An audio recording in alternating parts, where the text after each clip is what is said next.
Mass director వివి వినాయక్ దర్శకత్వంలో తెరకెక్కిన ఖైదీ number 150 movie అన్ని హంగులు పూర్తి చేసుకుని విడుదలకు సిద్ధంగా ఉంది. 9 ఏళ్ల తర్వాత మెగాస్టార్ చిరంజీవి నటిస్తున్న సినిమా కావడంతో దీనిపై మొదటి నుంచి అంచనాలు భారీగానే ఉన్నాయి. అంతేకాదు హీరోగా 150 సినిమా అయినందువల్ల చిరుతన్యుడు నిర్మాతగా మారి కొణిదెల ప్రొడక్షన్ బ్యానర్ లో కాంప్రమైజ్ కాకుండా నిర్మించారు. గత వారం సెన్సార్ ముందుకు వెళ్లిన ఈ ఫిలిం ఎటువంటి కట్స్ లేకుండా యుఎస్ సర్టిఫికెట్ అందుకుంది. సెన్సార్ బోర్డు సభ్యులతో పాటు కొంతమంది సినీ ప్రముఖులు ఈ చిత్రాన్ని చూశారు. వారు చెప్పిన దాని ప్రకారం Khaidi number 150 movie first review. Megastar Chiranjeevi భారీ ఫైట్ తో ఎంట్రీ ఇస్తారు. రైతుల భూములు దారుణంగా లాక్కునే వారిపై విరుచుకుపడుతుంటారు. కొంచెం కామెడీ, కొంచెం యాక్షన్ అన్న రీతిలో ఫస్ట్ హాఫ్ సాగుతుంది.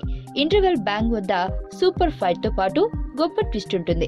చిరు డ్యూయల్ రోల్ చేశారనే సంగతి ప్రేక్షకుడికి ఇక్కడే తెలుస్తుంది.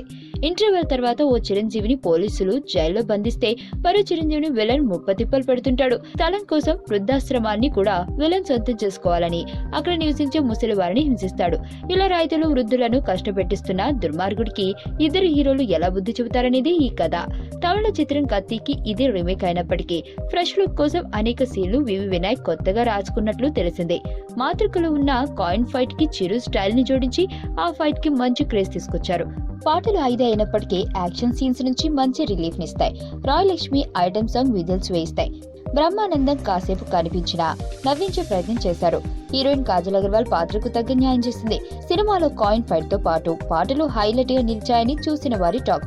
క్లైమాక్స్ మాత్రమే నిరాశపరుస్తుందని, మిగతా చిత్రం మొత్తం బాగుందని సమాచారం.